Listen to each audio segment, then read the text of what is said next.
अभिनंदन, आभार, आदर, नमस्कार। मैं कुंदन कुमार सिंह महामना एजुकेशन हब के इस वीडियो में आप सभी का स्वागत करता हूं। तो दोस्तों, इस वीडियो के माध्यम से आप सभी के समक्ष जनरल नॉलेज के कुछ महत्वपूर्ण एमसीक्यूज लेके आया हूं। कृपया करके इसे पूरा देखने का प्रयास कीजिएगा।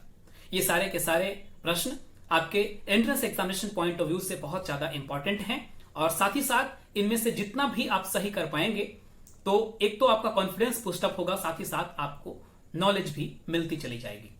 चलिए शुरू करते हैं। सबसे पहला प्रश्न इस प्रश्न पत्र का, Which state of India has declared mallakhamb as its state sports? Bharat के कौन से राज्य ने मलखंभ नामक खेल को अपना राज्य खेल घोषित किया है?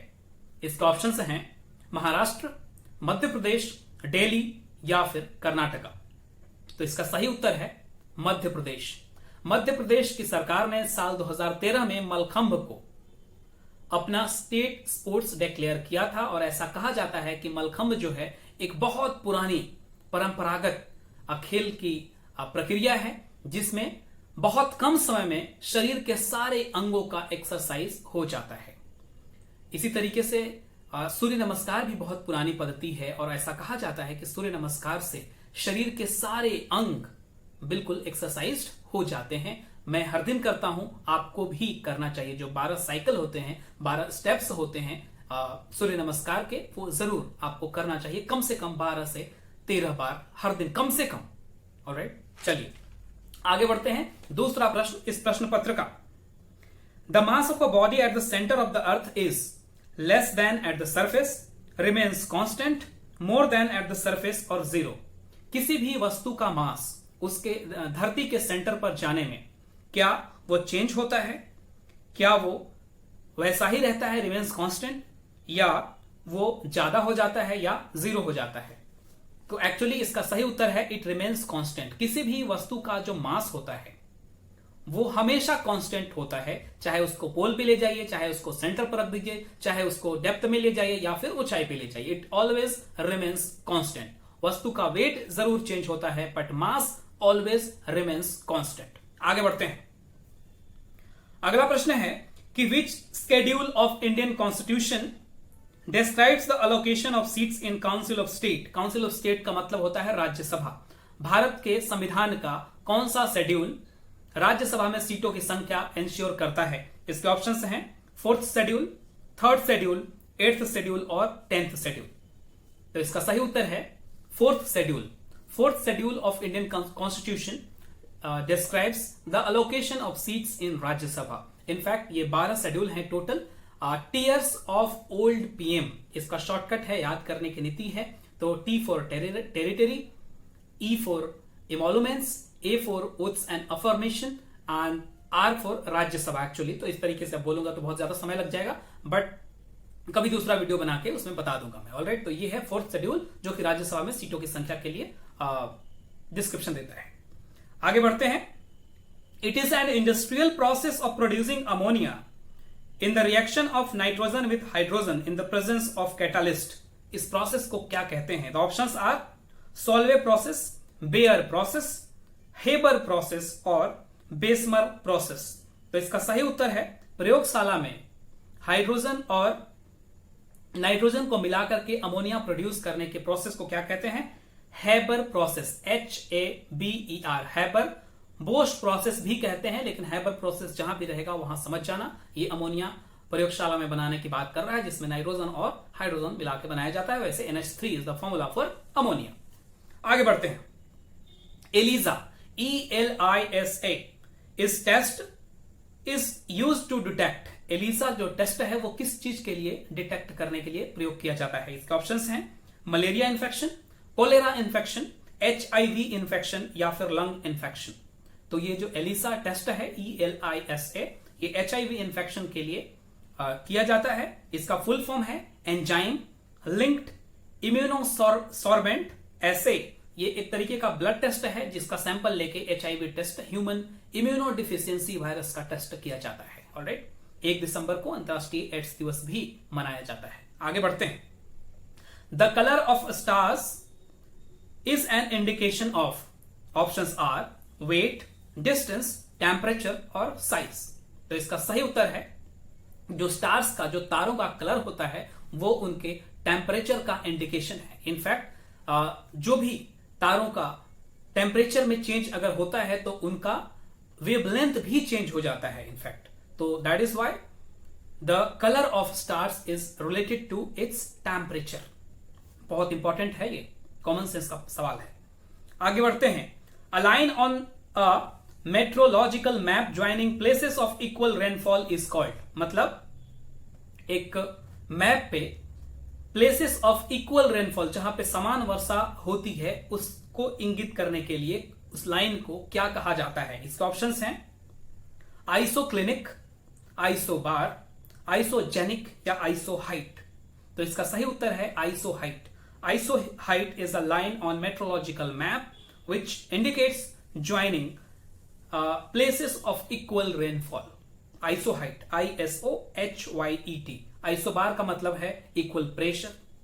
ऑलराइट, तो आइसो का मतलब समझते हैं, आइसो का मतलब होता है इक्वल, और बाकी दूसरा जो शब्द होगा उससे जुड़ा उसका मतलब अगर आपको पता है तो आप वो क्वेश्चन सही कर पाएंगे। आगे बढ़ते हैं। Who discovered hydrogen bomb. Hydrogen bomb किसने डिस्कवर नहीं, इन्वेंट किया था इनफैक्ट।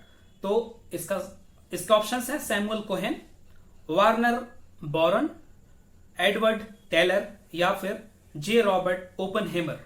इसका सही उत्तर है एडवर्ड टेलर। एडवर्ड टेलर ने हाइड्रोजन बॉम्ब की खोज की थी।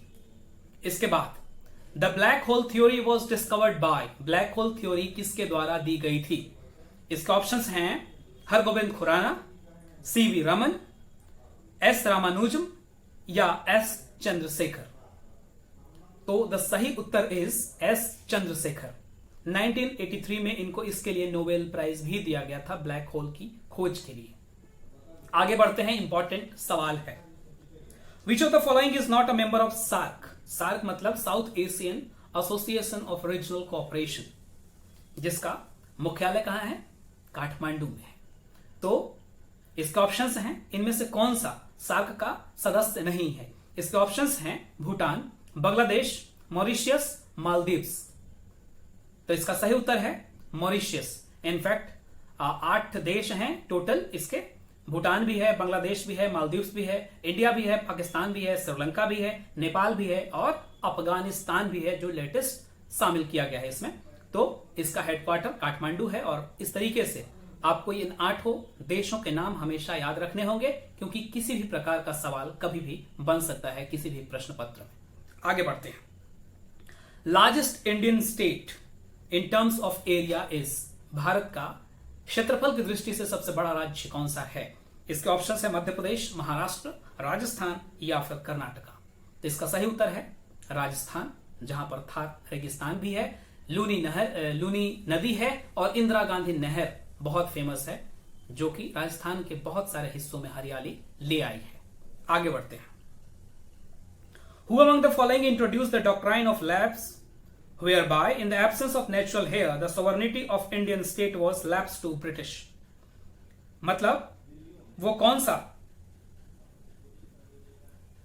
ब्रिटिशर था जिसने हड़प नीति की प्रक्रिया लाई थी। मतलब कि किसी भी राजा के अगर उनका असली संतान नहीं होगा तो उनका जो भी राजपाट है, उनका जो एरिया है, वो ब्रिटिश को चला जाएगा। इसके ऑप्शंस हैं Lord Hardinge, Lord William Bentinck, Lord Dalhousie या फिर लॉर्ड हास्टिंग्स। तो इसका सही उत्तर है लॉर्ड डलहौजी। और इसी के तहत झांसी की रानी लक्ष्मीबाई का भी राजपाट छीना जा रहा था, इसलिए उन्होंने अपने हाथ में तलवार उठाया और अंग्रेजों से भिड़ गई और शहीद भी हुई थी। इनफैक्ट उनकी वीरता को हमारे इतिहास में स्वर्ण अक्षरों में लिखा गया है। आगे बढ़ते हैं। The day and night are equal on 21 March at. 21 मार्च को दिन और रात दोनों बराबर होते हैं कहां पर। The options are tropic of Capricorn, tropic of Cancer, equator और नन ऑफ दीज। इसका सही उत्तर है इक्वेटर। इक्वेटर पर 21 मार्च को दिन और रात दोनों बराबर होते हैं। आगे बढ़ते हैं। It is second last question. Which of the following article of Constitution of India ensures parents with the responsibility of providing opportunity for education to their children? मतलब भारतीय संविधान का कौन सा आर्टिकल ये इंश्योर करता है कि जितने भी पेरेंट्स गार्डियन हैं उनको अपने बच्चों को शिक्षा देना जरूरी है। इसके ऑप्शंस हैं article 21A, article 51A, article 45 और आर्टिकल 350A। इसका सही उत्तर है आर्टिकल 51A। आगे बढ़ते हैं, ये बहुत इंटरेस्टिंग है। ये एक एक्चुअली पैराग्राफ है जिसको मैं फटाक से पढ़ता हूं और आप समझ लीजिएगा। He was seriously injured in police lathi charge in Lahore during demonstration against Simon Commission, for which he subsequently died in November 1928. Later, the British officer who was responsible for lathi charge on him was shot dead by Bhagat Singh and Rajguru. तो ये उस इंसान के बारे में लिखा गया है जो साइमन कमीशन का विरोध करते हुए 1928 में अंग्रेज पुलिस के द्वारा लाठी चार्ज में मारे गए थे और बाद में उनके हत्यारे को भगत सिंह और राजगुरु मिलकर शॉट कर दिए थे। तो इनके ऑप्शंस हैं पंडित गोविंद बल्लभ पंत, लाला लाजपत राय, मंगल पांडे या फिर मोतीलाल नेहरू। तो इसका सही उत्तर है, पता ही होगा आपको, कौन? लाला लाजपत राय। लाला लाजपत राय साल 1928 में साइमन कमीशन का विरोध करते हुए लाठीचार्ज में मारे गए थे और उनका जो पुलिस ऑफिसर था जो उसके लिए रिस्पॉन्सिबल था, सॉन्डर्स की हत्या भगत सिंह और राजगुरु ने मिलकर कर दी थी। इसके बाद उन्हें भगत सिंह को माफी मांगने के लिए बोला गया। उन्होंने कहा नहीं मांगूंगा, जो करना है कर। और ऐसे देशभक्त जिन्होंने मात्र लगभग 23.5 साल की उम्र में इस दुनिया को छोड़ गए, हंसते हंसते फांसी पर झूल गए, उनकी गाथा जब जब गाई जाती है तब तक हम सभी भारतवासियों का खून उबल उठता है। बहुत बहुत धन्यवाद। Kindly share this video to maximum of your extent. कृपया करके इसे लाइक भी कर दीजिएगा अगर पसंद आए तो, और अगर इस चैनल को अभी तक आपने सब्सक्राइब नहीं किया है तो जरूर सब्सक्राइब कीजिए। Don't forget to hit the bell icon so that you don't miss any video in future. बहुत बहुत धन्यवाद। All the best. नमस्कार।